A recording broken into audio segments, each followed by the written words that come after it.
Biblioteca Supérate Audiolibros. Un árbol de Navidad y una boda. Autor: Dostoyevsky. Hace unos días vi una boda. Pero, no, mejor voy a hablarles de un árbol de Navidad. La boda fue muy bonita, me gustó mucho, pero el otro episodio es mejor. No sé por qué, pero al ver la boda, recordé lo del árbol. Esto es lo que pasó. Hace justo 5 años, la víspera de Año Nuevo, me invitaron a un baile infantil. La persona que me invitó era una persona de negocios conocida, con vínculos, con conocidos e intrigas.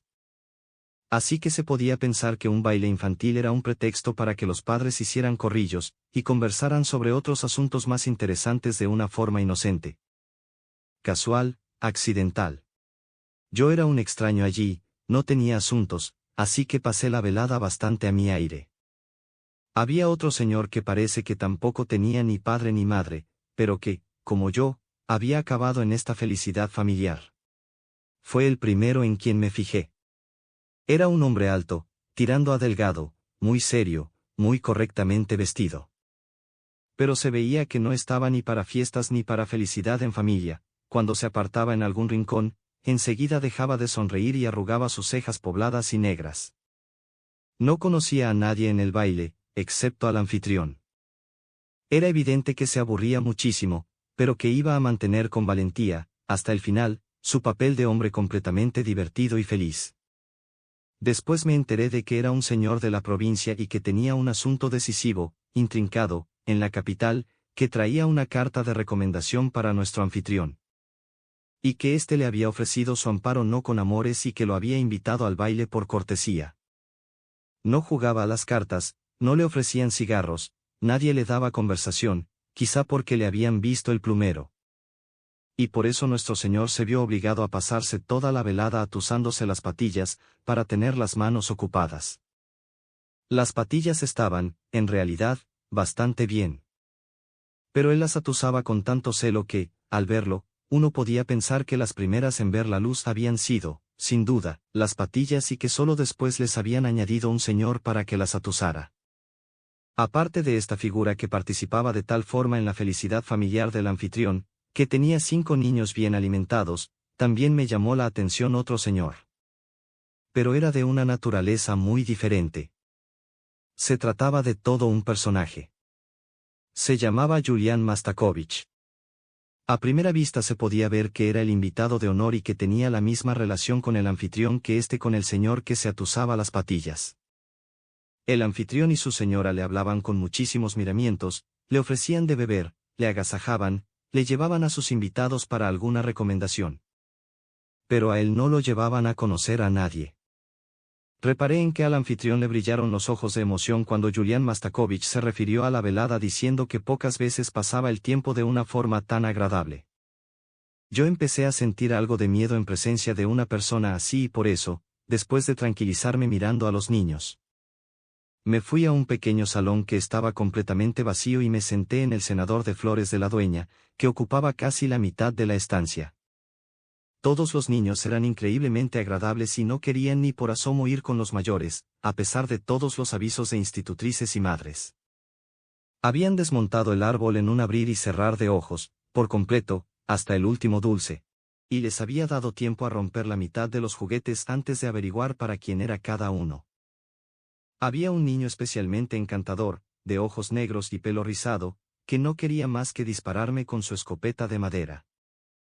Pero quien más atraía la atención era su hermana, una niña de unos 11 años, adorable como un querubín, tranquila, soñadora, de cara pálida y ojos grandes, saltones y soñadores. Algo habían hecho los niños que la había molestado y por eso se había marchado al mismo salón donde estaba yo, y en un rinconcito se dedicó a su muñeca.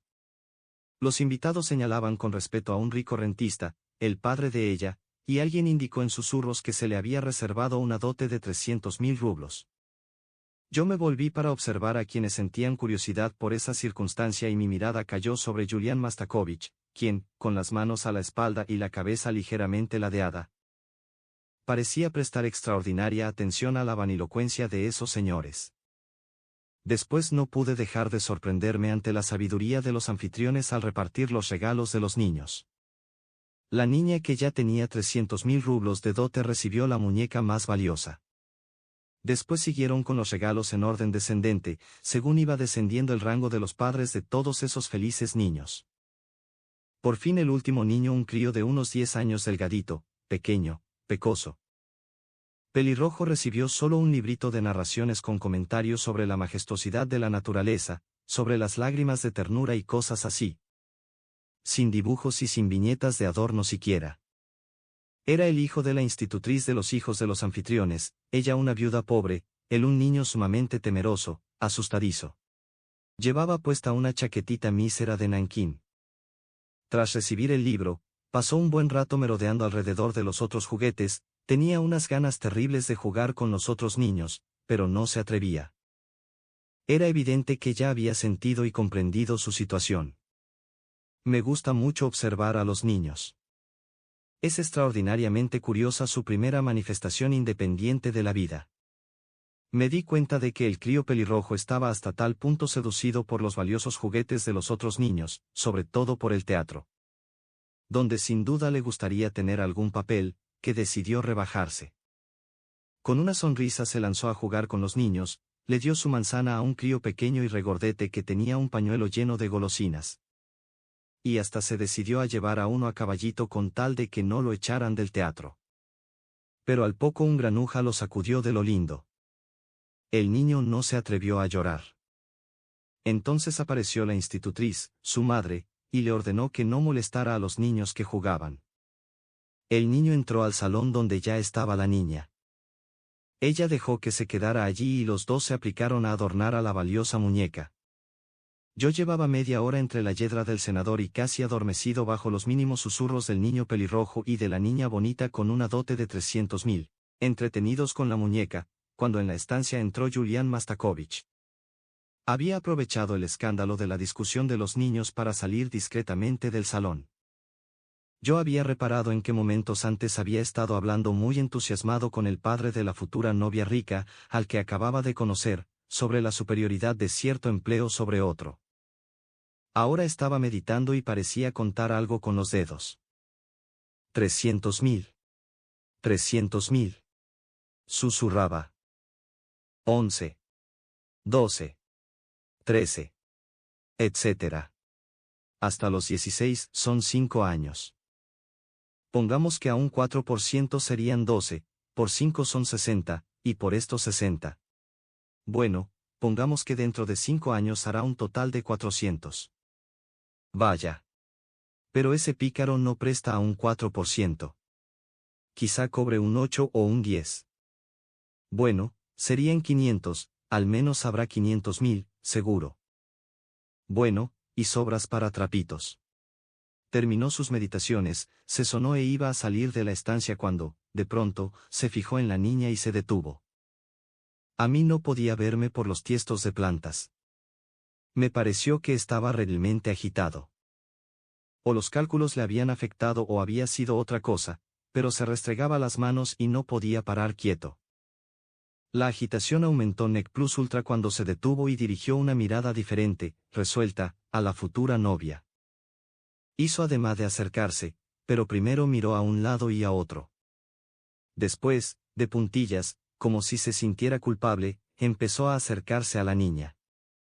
Se acercó sonriendo, se inclinó y le dio un beso en la cabeza.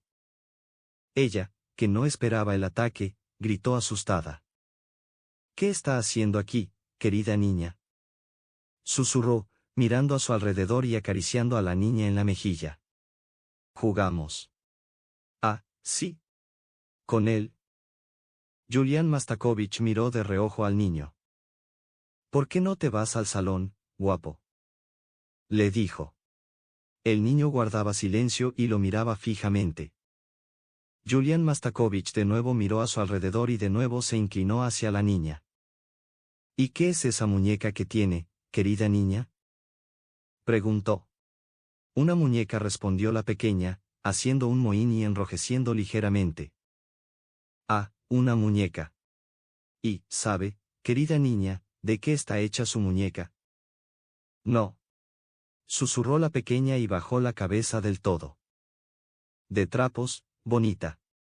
Deberías irte al salón, chico, con los de tu edad, dijo Julián Mastakovich mirando con severidad al niño. La niña y él fruncieron el ceño y se agarraron de la mano. No querían separarse. ¿Y sabe por qué le han regalado esa muñeca?, preguntó Julián Mastakovich bajando la voz cada vez más. No lo sé. Pues porque esta semana ha sido una niña amable y buena. Aquí Julián Mastakovich, agitado a más no poder, miró a un lado y a otro y, bajando aún más la voz, preguntó finalmente con voz inaudible, prácticamente ahogada por la emoción y la impaciencia, ¿y va usted a quererme, criatura, cuando vaya de visita a casa de sus padres? Habiendo dicho esto, Julián Mastakovich quiso dar otro beso a la querida niña, pero el crío pelirrojo, al ver que ella estaba a punto de echarse a llorar, la agarró de la mano y empezó a gimotear de pura compasión por ella. Julián Mastakovich se enfadó de veras. Vete. Vete de aquí, largo. Le decía al niño. Vete al salón. Vamos, largo con los de tu edad. No, no. Váyase usted, dijo la niña. Déjelo, déjelo, decía casi llorando. Alguien hizo ruido en la puerta, inmediatamente el imponente cuerpo de Julián Mastakovich se incorporó, asustado. Pero el niño pelirrojo se asustó aún más que Julián Mastakovich, dejó a la niña y sigilosamente, pegado a la pared, salió del salón y entró en el comedor. Para no levantar sospechas, Julián Mastakovich también se fue al comedor. Estaba rojo como un cangrejo y se observó en un espejo, parecía desconcertado consigo mismo. Puede que estuviera descontento por su acaloramiento y su impaciencia. Puede que al principio le afectaran tanto las cuentas con los dedos, que le tentaran y le animaran tanto, que se decidió a comportarse como un niño pequeño, a pesar de su seriedad y de su importancia. Y abordar directamente a su objeto, a pesar de que ese objeto en realidad solo podría ser un objeto auténtico no antes de 5 años. Salí del salón tras el huésped de honor y me encontré ante un espectáculo extraño. Julián Mastakovich, completamente colorado por el enojo y la ira, asustaba al niño pelirrojo, que, alejándose cada vez más de él, ya no sabía dónde echar a correr de miedo. Largo. ¿Qué estás haciendo aquí? Fuera, granuja. ¿Qué haces, robar fruta? ¿Eso es lo que haces? Largo, granuja. Vamos, largo, mocoso, vete con los de tu edad. El atemorizado muchacho se decidió por una opción arriesgada y probó a colarse debajo de la mesa. Entonces su perseguidor, acalorado a más no poder, sacó un pañuelo largo de batista y empezó a sacudir por debajo de la mesa al niño, sumiso en grado superlativo. Hay que señalar que Julián Mastakovich estaba un poco regordete. Era un hombre bien alimentado, sonrosado y robusto, con tripa, con muslos gruesos, en resumen, era lo que suele llamarse un fortachón, redondo como una nuez. Se cubrió de sudor, resoplaba y estaba terriblemente colorado. Al final estaba casi rabioso, tan grande era su sentimiento de indignación y, es posible, de celos. Rompía a reír a carcajada tendida. Julián Mastakovich se volvió y, a pesar de toda su importancia, se asustó mortalmente. En ese momento el anfitrión entró por la puerta en el otro extremo. El niño salió de debajo de la mesa y se restregó codos y rodillas. Julián Mastakovich se apresuró a llevarse a la nariz el pañuelo que sujetaba por un extremo. El anfitrión nos miró a los tres algo perplejo, pero, como alguien que conoce la vida y que la contempla desde un punto de vista práctico. Enseguida aprovechó que había pillado solo a su invitado. Pues este es el niño, dijo señalando al pelirrojo, sobre el que he tenido el honor de pedirle, ¿cómo? Respondió Julián Mastakovich, aún no repuesto del todo. El hijo de la institutriz de mis hijos, continuó el anfitrión en tono de ruego, una pobre mujer, viuda, esposa de un funcionario honrado, y por eso. Si fuera posible. Julián Mastakovich. Ah, no, no, empezó a gritar precipitadamente, no, perdóneme, Filip Alexeyevich, es imposible. He hecho averiguaciones, ya no hay vacante y, de haberla, tengo 10 candidatos que tienen mucho más derecho que ese. Una pena, sí, una pena, repitió el anfitrión. Es un niño sencillo, tranquilo. Un granujilla, por lo que he podido ver, respondió Julián Mastakovich torciendo histérico el gesto. Largo, niño, ¿qué haces ahí parado? Vamos, con los de tu edad. Dijo dirigiéndose al niño. Aquí creo que no pudo contenerse y me miró por el rabillo del ojo. Yo tampoco pude contenerme y le solté una carcajada a la cara. Acto seguido Julián Mastakovich me dio la espalda y preguntó a nuestro anfitrión, con bastante claridad para que yo lo oyera, quién era el extraño joven. Empezaron a cuchichear y salieron de la estancia. Después vi cómo Julián Mastakovich, al oír a nuestro anfitrión, movía la cabeza suspicaz. Me harté de reír y regresé al salón. Allí nuestro gran hombre, rodeado de padres y madres de familia, de los anfitriones, charlaba acalorado con una señora a la que acababa de ser presentado. La señora agarraba por un brazo a la niña con la que 10 minutos antes Julián Mastakovich había organizado su numerito del salón. Ahora se deshacía en elogios y admiración por la belleza, el talento, la gracia y la buena educación de la querida niña. Era evidente que estaba tirando de la levita a la madre. Esta le escuchaba casi con lágrimas de entusiasmo. Los labios del padre esbozaban una sonrisa. El anfitrión se complacía de la efusión de alegría generalizada.